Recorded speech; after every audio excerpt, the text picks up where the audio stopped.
Hello and welcome to Incredible Impacts. My name's Jane Cunningham and I'm the Director of Community Engagement at Best Cities Global Alliance. Incredible Impacts is a programme that's been running for 4 years now with ICA and Best Cities, and we're delighted that this year, in 2020, we got the most number of submissions. And this is all about the beyond tourism impact that associations can leave on destinations and also on the broader community.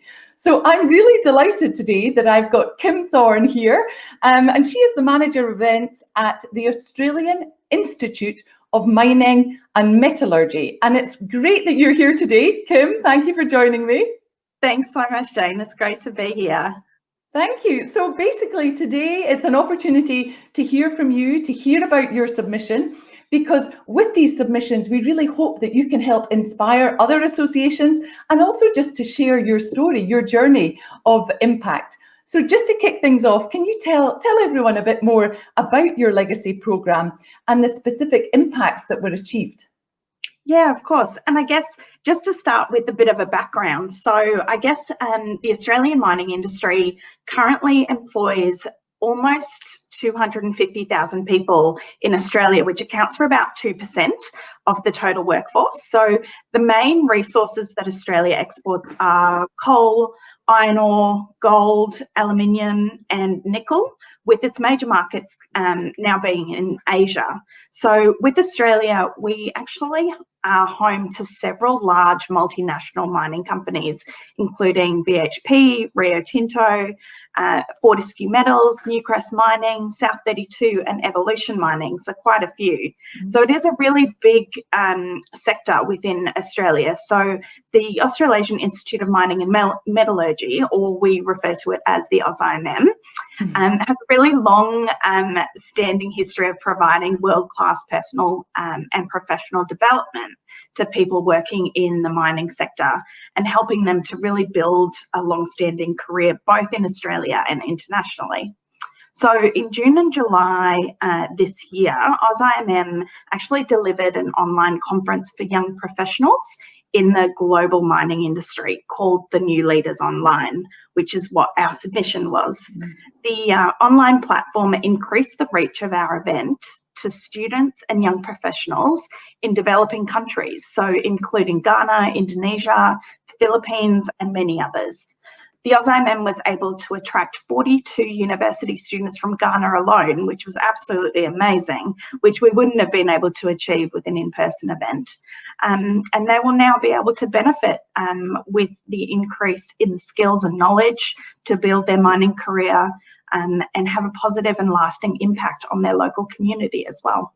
Yeah, I mean, that's what's great because, you know, we talk about we're missing the face-to-face element, but when we look at the positives of having an online event and suddenly people who would not have been able to attend the conference and gain all that learning is able to join, which is brilliant. Can you share some innovative or creative elements to the programme? Yeah, of course. So, of course, due to COVID-19, we were forced in March 2020 to sort of creatively pivot, I guess, our New Leaders Conference from an in-person event to an online delivery. And we did that within 2 months, which was kind of incredible. Yeah. So I guess this provided a really unique opportunity for this conference specifically to attract and engage with a wider global audience. So instead of just having that in-person 200 people, we actually got 400 attendees to this event. And it really focused on, we've really focused on increasing the participation from delegates in developing countries. And a key objective of this was to increase participation from developing countries where mining is a major industry, so that delegates can really learn and challenge and build that knowledge in the process of their career and really elevate their quality of life, while also inspiring others in their local community to maybe go to university or upskill in their own way. Yeah, it would be great to maybe go back to those people in a few years' time to actually see what has the lasting impact had on those individuals personally, professionally, and for the community to see the great knock-on legacy that this could have. Can you share any I suppose a lot of learnings because you suddenly had to pivot, Very as you much said, so. and you pulled this together in 2 months. But can you share any key learnings with you in this program? Yeah, of course. So overall, we had 18% of our total delegates were actually from outside Australia, which was incredible. And then we had 69 of those 69 international delegates, 75% of those were from developing countries. And we had people coming from Ghana, India, Indonesia, Peru, the Philippines, South Africa, and Thailand. And those are where, I guess, mining is a major or emerging industry, which is really great. And 30% of those international attendees were actually women, which is obviously a significant number, given that the gender balance is an ongoing challenge for the industry, not only within Australia, but internationally as well. So we were super proud to sort of pivot this conference and be able to really deliver a format that made the conference more accessible to students and young professionals around the world. We were able to obviously reach a broader audience by recording the conference and making the sessions available online and in different time zones, which was great.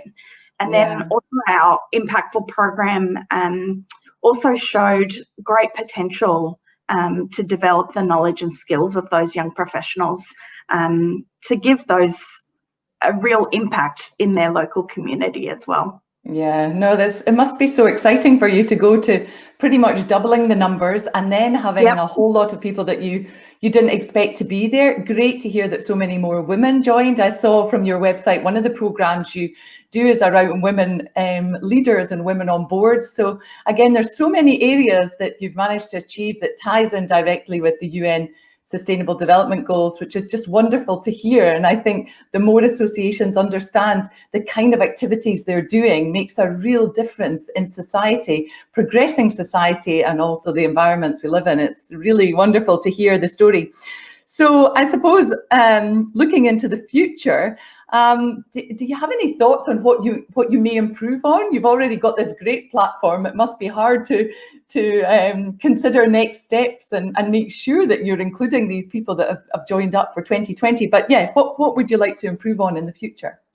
Yeah, of course. And I think this was really an eye-opener for us, you know, not only in Australia, but there is that audience out there in the global community. So for us, we've really decided as an association moving forward to actually plan to offer a hybrid conference model for this conference, but also some of our other conferences as well. So it'll be both a face-to-face event for those that can travel and also online, which will mean that this New Leaders Conference will continue to be a powerful platform, not only in Australia, but also internationally. And it'll really influence that positive societal change for our next generation of mining professionals around the world.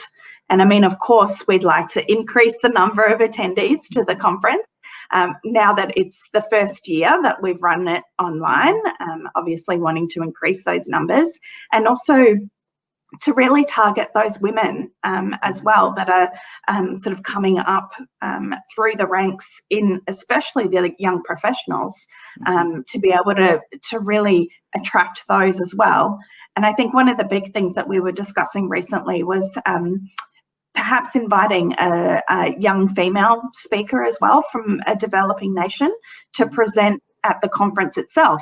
We've got this great ability to record and present online now, so really we can have presenters from all over the world, and we were hoping to invite someone to be able to talk about what it's like to actually work in the mining industry in one of these developing countries, and really understand what their career path is like. And it'll really provide an insight and an example to those that are within Australia on what it's like to work in a mining industry overseas, as well as, I guess, that diversity of employment, you know, what other positions are available and what else is out there. So it'll be a really great exchange of ideas and collaboration. Yeah, no, I think this is all really exciting, because also maybe with younger generations, as you're saying, maybe even school children don't understand what it's all about, and girls in school as well, to really understand that this could be a career path. And I know with your association, it's all about industry, education, government, community, and actually building these bridges. And now it's a far more global bridges that you've been building through this conference. So it seems really exciting. I look forward to following what happens over the coming years. So well done. And thank you so much also for taking the time to submit your story that we can share with the broader association community globally. Can you share a little bit of your thoughts around why it's important for associations to focus on legacy and impact programs? Yeah, of course. So I guess the LDIMM has got a really long-standing history of supporting these university students and the graduates, as well as young professionals, to build that long-lasting and successful career in the global mining industry. And I guess this conference specifically aims to build the skills and knowledge of those professionals, both personally as well as professionally. And it'll, I guess, not only help them progress their career and elevate their quality of life, but it'll also help them to fulfill their potential and leave a positive, lasting legacy in their careers and their personal lives, while also inspiring others in their community and workplace as well to upskill. Yeah, fantastic. Oh, what a brilliant note to finish on. Well, Kim, thank you so much, and best of luck with all the work into the future, but you should be giving yourself a big pat on the back for what you've done in pulling this conference together. And for those associations who are watching this short interview, you can find more information about the Incredible Impacts programme. There are 3 grants annually, and you can find that on the Best Cities website and also on the ICA website. So thank you very much. And Kim, from across the other side of the world in Victoria to me in Stockholm, thanks so much and have a lovely evening. Thanks so much, Jane. Thank you.